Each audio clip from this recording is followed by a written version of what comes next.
আপনি কি কখনো লক্ষ্য করেছেন কখনো দিনে বারবার প্রস্রাব হচ্ছে, আবার কখনো অনেক সময় পার হয়ে যাচ্ছে কিন্তু প্রস্রাবের তেমন চাপ নেই, আবার কখনো কখনো প্রস্রাবের রং খুব হালকা, কখনো আবার বেশ গাঢ়। অনেকে এইসব বিষয়কে খুব গুরুত্ব দেন না, কিন্তু চিকিৎসা বিজ্ঞানের মতে প্রস্রাবের পরিমাণ ও রং আমাদের শরীরের ভেতরের অনেক গুরুত্বপূর্ণ তথ্য জানিয়ে দেয়। বিশেষ করে শরীরে পানির পরিমাণ ঠিক আছে কিনা, কিডনি ঠিকভাবে কাজ করছে কিনা, এসবের অনেক ইঙ্গিত পাওয়া যায় প্রস্রাব থেকেই। তাহলে প্রশ্ন হচ্ছে, দিনে কতবার প্রস্রাব হওয়া স্বাভাবিক? সাধারণভাবে একজন সুস্থ প্রাপ্তবয়স্ক মানুষের দিনে প্রায় 6 থেকে 8 বার প্রস্রাব হওয়া স্বাভাবিক। এই তথ্য উল্লেখ করা হয়েছে মায়ো ক্লিনিকের একটি স্বাস্থ্য গবেষণায়। তবে এটি সবার ক্ষেত্রে একেবারে একই রকম হবে না, কারণ প্রস্রাবের সংখ্যা নির্ভর করে কয়েকটা বিষয়ের উপর। আপনি দিনে কতটা পানি পান করছেন, চা বা কফি কতটা খাচ্ছেন, আবহাওয়া কেমন, এমনকি আপনার শরীরের স্বাভাবিক মেটাবলিজম কেমন। ধরুন, গরমের দিনে আপনি যদি বেশি পানি পান করেন তাহলে 8 থেকে 10 বার প্রস্রাব হওয়া স্বাভাবিক হতে পারে। এখানে একটি বিষয় অনেকের মনে প্রশ্ন তৈরি করে, তাহলে রোজার দিনে কি হবে? কারণ রোজার দিনে সারাদিন পানি পান করা হয় না, ফলে শরীরে পানির পরিমাণ স্বাভাবিক দিনের তুলনায় কিছুটা কম থাকে।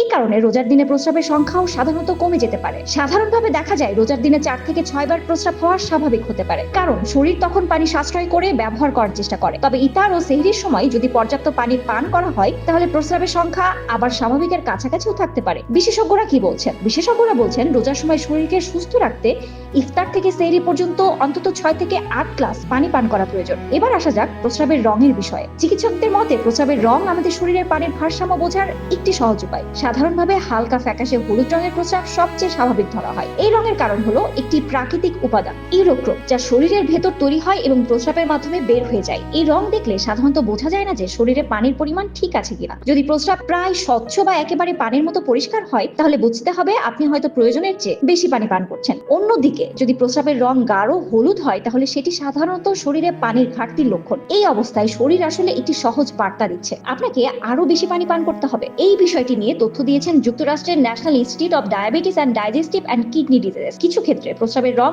আরো অস্বাভাবিক হতে পারে, যেমন কমলা রং হলে তার ডিহাইড্রেশন বা কিছু ওষুধের প্রভাব হতে পারে। লাল বা গোলাপি রং হলে কখনো কখনো তার প্রস্রাবের রক্ত থাকার ইঙ্গিত দিতে পারে, যদিও বিটরুট বা অন্য খাবার খাওয়ার পরেও সাময়িকভাবে এমন রং দেখা দিতে পারে। আর যদি প্রস্রাবের রং বাদামি বা খুব গাঢ় হয়ে যায় তাহলে তার লিভারের সমস্যার লক্ষণ হতে পারে। এ ধরনের তথ্য পাওয়া যায় হার্ভার্ড মেডিকেল স্কুলের স্বাস্থ্য বিষয়ক প্রকাশনাগুলোতে। সবশেষে একটি গুরুত্বপূর্ণ বিষয় মনে রাখা দরকার, আমাদের শরীর প্রায় ছোট ছোট সংকেত দিয়ে আমাদের সতর্ক করে। প্রস্রাবের রং ও পরিমাণ সেই সংকেতগুলোর একটি। তাই যদি দেখা যায় প্রস্রাবের রং দীর্ঘদিন অস্বাভাবিক, প্রস্রাবের সময় জ্বালা বা ব্যথা হচ্ছে, অথবা হঠাৎ করে প্রস্রাবের সংখ্যা খুব বেড়ে গেছে, তাহলে বিষয়টি অবহেলা না করে একজন চিকিৎসকের পরামর্শ নেওয়াই ভালো। কারণ অনেক সময় খুব ছোট একটি পরিবর্তনই আমাদের শরীরের বড় কোনো সমস্যার আগাম বার্তা হয়ে উঠতে পারে। আর তাই প্রতিদিনের এই সাধারণ বিষয়টিকে আরো একটু খেয়াল করা জরুরি। আপনার সুস্থ থাকার একটি সহজ কিন্তু গুরুত্বপূর্ণ উপায় সচেতন থাকা। তাই সুস্থ থাকতে অবশ্যই সচেতন থাকুন।